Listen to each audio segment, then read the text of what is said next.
एक बार एक गुरु अपने शिष्यों को प्रभावशाली व्यक्तित्व के ऊपर प्रवचन दे रहे थे। गुरु कह रहे थे कि दुनिया में दो तरह के लोग होते हैं। पहले वह जो कहीं जाते हैं और कहते हैं देखो मैं आ गया, और दूसरे वह जो जब कहीं जाते हैं तो लोग कहते हैं देखो वह आ गया। हम में से ज्यादातर लोग खुद को दूसरे प्रकार के लोगों के समूह में देखना चाहते हैं, लेकिन क्या कारण है कि ज्यादातर लोग जीवन भर अपनी पहचान नहीं बना पाते, अपनी बात नहीं रख पाते या जीवन भर किसी को प्रभावित नहीं कर पाते।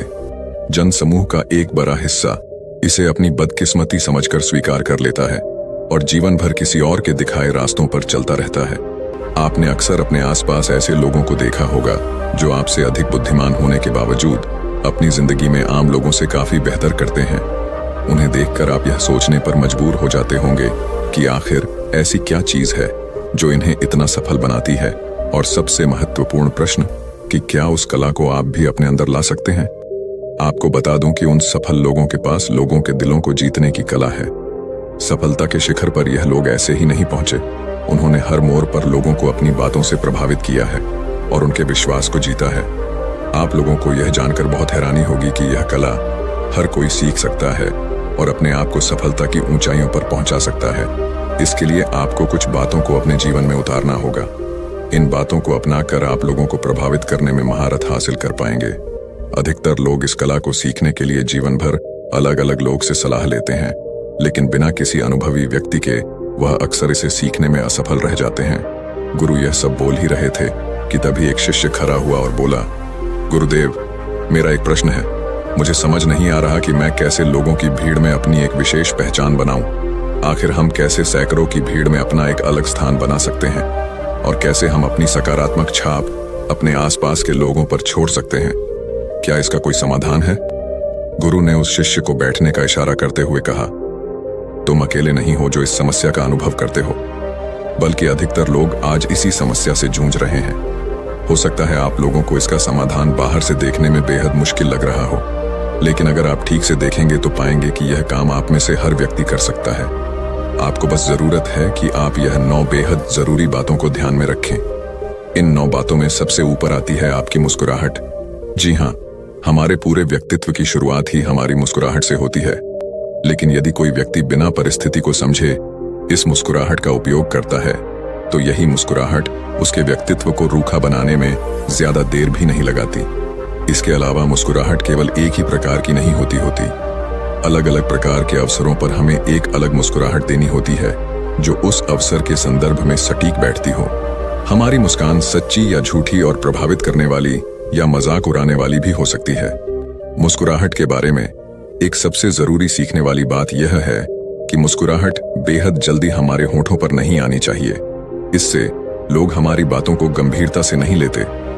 आपको अपनी मुस्कुराहट को थोड़ा समय देकर अपने चेहरे पर लाना चाहिए, जिससे सामने वाला व्यक्ति समझ पाता है कि आपकी मुस्कुराहट का वास्तव में क्या अर्थ है। संक्षिप्त में कहे तो किसी भी व्यक्ति को देखने के कुछ क्षणों बाद ही मुस्कुराहट हमारे चेहरे पर आनी चाहिए। इससे सामने वाले व्यक्ति को लगता है कि यह मुस्कुराहट सच्ची है और आप वास्तव में उसे देखकर खुश हुए हैं। जल्दबाजी में आई मुस्कुराहट आपके धैर्य में कमी को दिखाती है, जिससे सामने वाला व्यक्ति आपकी बातों को गंभीरता से नहीं लेगा। दूसरी चीज है हमारी आंखें। अक्सर जब लोग किसी से मिलते हैं तो वह अपनी आंखों पर ज्यादा ध्यान नहीं देते। हमारी आंखें वह जादुई अंग हैं जो सामने वाले व्यक्ति से बिना एक भी शब्द कहे उसे अपना मुरीद बना सकती हैं। लेकिन उसके लिए आपको इस जादुई अंग का सही से उपयोग करना आना चाहिए। नजरें मिलाना हमारे सच में अक्सर आंखें दिखाने के बराबर माना जाता है। बहुत से लोगों का यह मानना है कि किसी की आंखों में आंखें डालकर बात करने का अर्थ उस व्यक्ति से असमान पूर्वक तरीके से बात करने के बराबर है, लेकिन यह धारणा एकदम गलत है। बल्कि किसी से नजरें मिलाकर बात करने से हमारी बात ज्यादा प्रभावशाली होती है। जो लोग अपने सामने खड़े व्यक्ति की आंखों में देखकर बात करते हैं, वह लोग अपने सामने खड़े व्यक्ति को प्रभावित करने में ज्यादा सफल होते हैं। इसके विपरीत वह लोग जो आंखों से आंखें मिलाकर बात नहीं करते, वह लोग सामने वाले पर उतना बेहतर प्रभाव नहीं छोड़ पाते। तो हमारी दूसरी तकनीक यह है कि जब भी आप किसी व्यक्ति से बात करें तो उससे नजरें मिलाकर ही बात करें। इससे उस व्यक्ति को यह एहसास होगा कि आप उसकी बातों में बेहद रुचि ले रहे हैं और वह व्यक्ति आपसे बात करने के लिए हमेशा उत्सुक रहेगा। नजरों से जुड़ी एक और खास बात है जिसका अक्सर कई लोग इस्तेमाल करते हैं, और वह यह है कि हम कई बार समूह में खड़े उस व्यक्ति पर ध्यान नहीं देते जो बोल रहा है, बल्कि हम उस व्यक्ति पर ध्यान देते हैं जिस पर हमें दिलचस्पी होती है। इस कारण वह व्यक्ति यह सोचने पर मजबूर हो जाता है कि आखिर यह व्यक्ति बोलने वाले व्यक्ति को छोड़कर मेरी ओर क्यों देख रहा है। इसी से उसको यह अंदाजा भी हो जाता है कि इस व्यक्ति को शायद मुझ में दिलचस्पी है। तो इस तकनीक का उपयोग करने का सबसे आसान तरीका यह है कि आप जिस भी व्यक्ति में विशेष रुचि रखते हैं उसे अपने नजरों के द्वारा विशेष आकर्षण का केंद्र बनाएं। इससे उस व्यक्ति को यह एहसास होता है कि वह आपके लिए कितना खास है। तीसरी चीज है बैठने, चलने और खड़े होने का तरीका। अपने जीवन के उस क्षण के बारे में याद कीजिए जब आप अपने मित्रों के साथ एक कमरे में बैठे थे, और यदि उस क्षण किसी ऐसे व्यक्ति ने कमरे में प्रवेश किया हो जिसके उस कमरे में आते ही आप सब लोग उसकी ओर ध्यान देने पर मजबूर हो गए। आखिर उस व्यक्ति में आपने ऐसा क्या देखा जो आप सब लोग उसकी ओर ध्यान देने पर मजबूर हो गए? अब एक ऐसे व्यक्ति के बारे में सोचिए जिसके आने या जाने पर शायद ही उस कमरे में बैठे किसी व्यक्ति पर फर्क पड़ता। अब बताइए, उस व्यक्ति के अंदर आपने ऐसा क्या देखा जिससे उसके आने या जाने से आपको कोई भी फर्क नहीं पड़ा? यह बात बहुत सोचने लायक है कि कुछ लोग बहुत ही जल्द दूसरे लोगों को प्रभावित कर देते हैं। इस दुनिया के सबसे सफल और प्रभावशाली लोगों को यदि हम ध्यान से देखें तो पाएंगे कि वह सब एक विशेष तरह का गुण अपने अंदर रखते हैं, और वह गुण है उनके बैठने, चलने और खड़े होने का तरीका। उनके खड़े होने में आपको आत्मविश्वास की एक बड़ी सुनामी सी आती हुई नजर आएगी। इसी आत्मविश्वास की सुनामी में वह बाकी लोगों को अपने साथ बहा कर ले जाते हैं। जिन लोगों से हमारी पहले कभी बात तक नहीं हुई, उनके चलने और खड़े होने का तरीका हमें उनके बारे में बहुत कुछ बता देता है। अब प्रश्न उठता है कि जब बचपन से हमें यह सिखाया गया है कि सीधे खड़े रहना चाहिए, हमेशा सिर को सीधा और ऊंचा रखना चाहिए, पैरों को कंधों की चौड़ाई जितना बोलक रखना चाहिए, हाथों को बांधकर नहीं रखना चाहिए, इसके बावजूद भी अधिकतर लोग इसे अपने जीवन में लागू नहीं कर पाते। तो अब ऐसा क्या किया जाए जिससे हम इस बात को अपने दैनिक जीवन में लागू कर पाएं? इसके लिए आपको यह समझना बेहद जरूरी है कि सीधा खड़ा रहना और अपने सर को आत्मविश्वास से सीधा रखना एक आदत है, न कि हर समय ध्यान में रखकर किया जाने वाला एक काम। तो कुछ दिनों के लगातार अभ्यास के बाद आप इसे अपनी आदत का हिस्सा बना सकते हैं। चौथा नियम, आपके अंदर के बच्चे को पहचानें। क्या आपने कभी किसी ऐसे बच्चे को देखा है जो अपने माता पिता के पास दौड़ कर जाता है और उनके गले लग जाता है? मान लो एक छोटा बच्चा है जिसने अपनी माँ को बहुत समय बाद देखा है, तो आपको क्या लगता है उसकी पहली प्रतिक्रिया क्या होगी? वह जरूर अपनी माँ को देखते ही उसे लगने की कोशिश करेगा। ठीक ऐसे ही हम सबके अंदर भी एक ऐसा ही बच्चा है जो उन लोगों को नजदीक लाने की कोशिश करता है जो हमें सुरक्षित और खुश महसूस कराते हैं।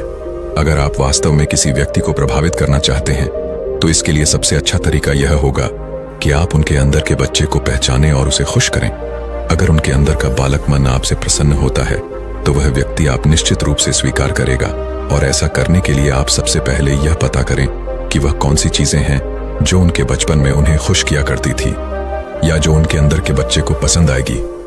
पांचवा नियम, उन्हें एक पुराने दोस्त की तरह महसूस करवाएं। एक बड़ी प्रसिद्ध कहावत है कि लोगों को तब तक इस बात से फर्क नहीं पड़ता कि आप उनके बारे में कितना जानते हैं, जब तक कि आप उन्हें यह महसूस ना करवाते रहे कि आपको उनकी कितनी फिक्र है। यह बात तब एकदम सटीक बैठती है जब हम किसी नए व्यक्ति से मिलते हैं। हमारे शरीर के हाव भाव और बातों से लोग यह जानने का प्रयास करते हैं कि हम उनके बारे में क्या सोचते हैं। तो अपने व्यक्तित्व को और प्रभावशाली बनाने के लिए आपको एक आदत अपने अंदर विकसित करनी है, और वह यह है कि आपके शरीर की हर हलचल और हाव भाव से ऐसा लगे जैसे कि आपको सामने वाले व्यक्ति की परवाह हो। जैसा कि आप सबको पता ही होगा कि जब हम किसी नए व्यक्ति से मिलते हैं तो हमारे दिमाग में सैकड़ों प्रकार के विचार चलते रहते हैं। इस कारण हम ठीक तरह से यह सोच नहीं पाते कि हमारा कौन सा व्यवहार सामने वाले व्यक्ति को अच्छा लगेगा और कौन सा खराब। इसी कारण जब हम किसी नए व्यक्ति से मिलते हैं तो सबसे पहले हमें हड़बड़ाहट से बिल्कुल बचना चाहिए, जिससे हम कोई भी ऐसी हरकत करने से बच सकें जो सामने वाले व्यक्ति को हमारे बारे में कुछ गलत राय बनाने के लिए प्रोत्साहित करें। इसके विपरीत कुछ लोग ऐसे भी होते हैं जिनके साथ हम बहुत सहज होते हैं। वो लोग हमारे सबसे करीबी मित्र होते हैं। हम जब अपने किसी करीबी मित्र से मिलते हैं तो हमें बिल्कुल भी घबराहट महसूस नहीं होती।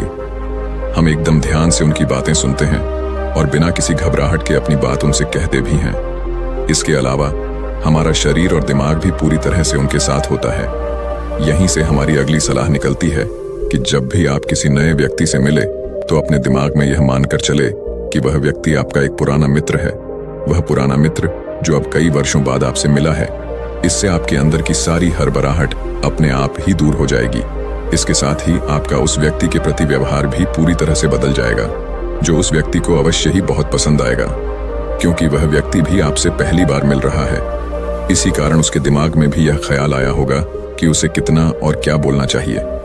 अगर आप सामने वाले व्यक्ति को यह एहसास करा देते हैं कि आप उनके एक करीबी मित्र की तरह हैं, तो वह बहुत जल्द आपके नजदीक आ जाएंगे।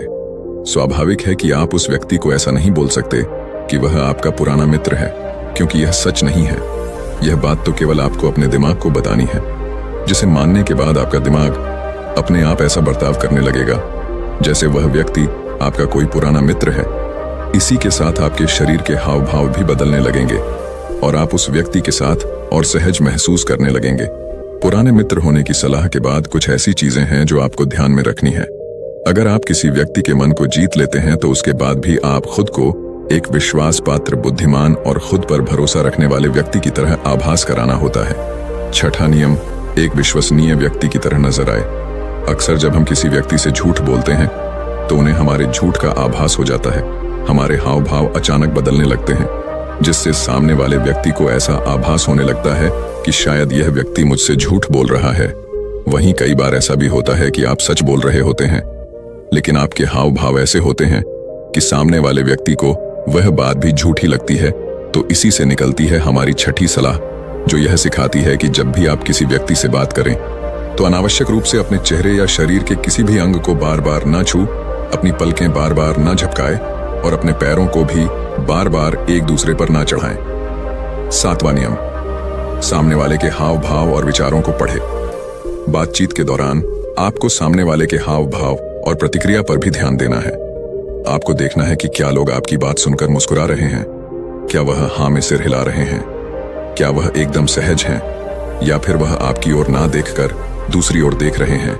यहीं से निकलती है हमारी अगली सलाह, जो सिखाती है कि जब भी आप किसी व्यक्ति से बात कर रहे हो तो हमेशा उस व्यक्ति पर भी एक नजर डालें।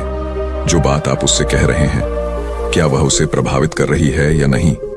यदि आप ध्यान से देखेंगे तो आप यह बड़ी आसानी से जान पाएंगे कि आपकी बातें उन्हें पसंद आ रही हैं या नहीं।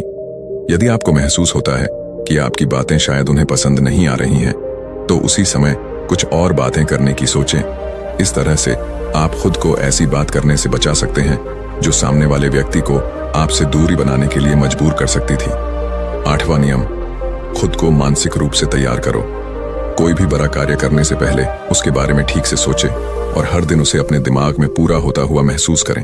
इसी बात से आती है हमारी आठवीं सलाह, और वह यह है कि किसी भी काम को करने से पहले आप उसे अपने दिमाग में अच्छे से सोच कर रख लें। आप उस कार्य को किस तरह से करने वाले हैं, उस प्रक्रिया को आप बार बार अपने दिमाग में दोहराएं। उसकी प्रक्रिया को बार बार दिमाग में दोहराने से आप मानसिक रूप से उस कार्य को करने के आदी हो जाएंगे। आप हमेशा यह सोचें कि आप लोगों से बात करने में बेहद सहज हैं। आप हमेशा आत्मविश्वास के साथ चलते हैं। आप लोगों को बहुत अच्छे से समझते हैं और आप जो भी काम शुरू करते हैं उसे पूरा करके ही छोड़ते हैं। जब आप लगातार यह चीजें अपने दिमाग में सोचेंगे तो आपका दिमाग थोड़े ही समय में इस चीज को अपना लेगा और फिर आपका शरीर भी इसके अनुसार ही कार्य करने लगेगा। नौवां नियम, बातचीत करने के तरीके को प्रभावी बनाएं। इस बात से ज्यादा फर्क नहीं पड़ता कि आप क्या कहते हैं, बल्कि फर्क इस बात से पड़ता है कि आप उस बात को कैसे कहते हैं। इसीलिए हम जब भी किसी व्यक्ति से बात करें तो हमें पूरे उल्लास के साथ बात करनी चाहिए।